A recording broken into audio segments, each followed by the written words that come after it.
木莲和尚只差1天就能飞升成佛，可就在这关键时刻，他却通过天眼看见已故的母亲正在恶鬼道遭受着种种酷刑。想到动物尚且知道反哺，身为人子的他又怎能眼睁睁看着母亲在地狱受苦？于是他做出一个大胆的决定，无论如何也要解救母亲脱离苦海。天山神也被他的孝心感动，见木莲手无寸铁，当即摇身一变化成青石剪助他一臂之力。木莲见状顿时胸有成竹，举起山神化成的青石剪用力凿开地面，而后纵身一跃，毅然决然地闯进地府救生母。不料刚来到鬼门关的他就被守城的鬼差团团围住，但神勇的木莲毫不畏惧，手持青石剪奋力抵抗，将一众鬼差全部打退。随后又在地面画出一个圆圈，地上顿时火花四溅，将鬼差牢牢吸入。紧接着救母心切的他就闯进幽冥界，开始大闹阴曹地府。凭借佛法的加持和青石剪的威力，一路畅通无阻，打倒了地府中大小阴兵无数。他奋不顾身的精神和不救出母亲誓不罢休的气势，让十殿阎君都不知如何应对。眼看木莲就要闯入铁围城，若是铁围城的大门被打开，放出10万恶鬼，人间必会遭受一场浩劫。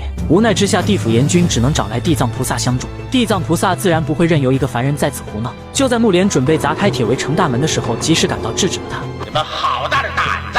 化成青石剪的天山神欣赏木莲一片孝心，为了保护他，不惜以卵击石与地藏王对抗。眼看众鬼差都不是山神的对手，地藏王当即抛出捆仙索，把他牢牢捆住，而后直接将其打回了原形。木莲见状，跪地请求地藏王开恩。擅闯地府救母是他自己的主意，与山神无关，要杀要罚都由他一人承担。却不料自己的3世因果，地藏王全然知晓。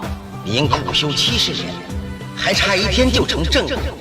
你去求求佛陀，为你母亲解脱，并非难事，不该到此捣乱。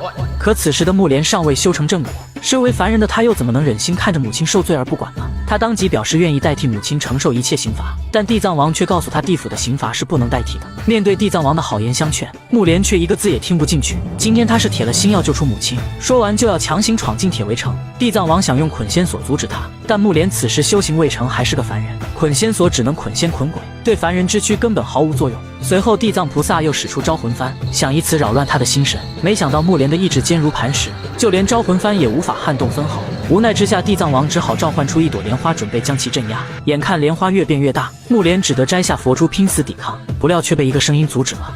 阿弥陀佛。来人正是木莲的师父辟支佛。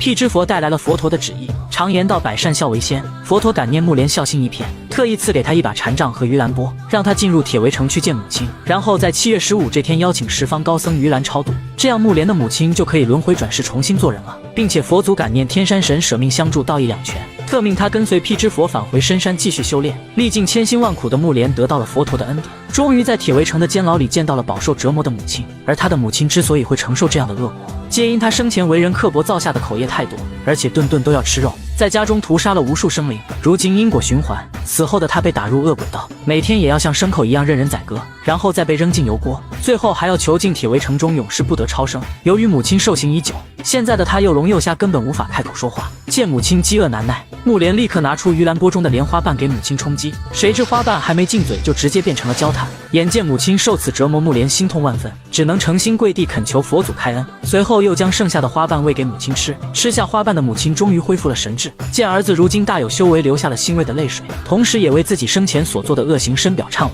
木莲见状顿时喜极而泣，母子2人相拥抱头痛哭。为了报答佛祖赦免之恩，母亲发誓来生定要皈依佛门，以后行善积德，永不作恶。随后就跟着鬼差走上奈何桥，转世投胎去了。而木莲也告别母亲，前往西方极乐世界继续修行。木莲救母的孝心感动天地，此后人们会在7月15这天祭奠和追思已故的先人，以报答他们曾经的养育之恩。这是一个出自《佛说盂兰盆经》中的故事，意在引导人们多做善事，也是中元节和盂兰盆节的由来。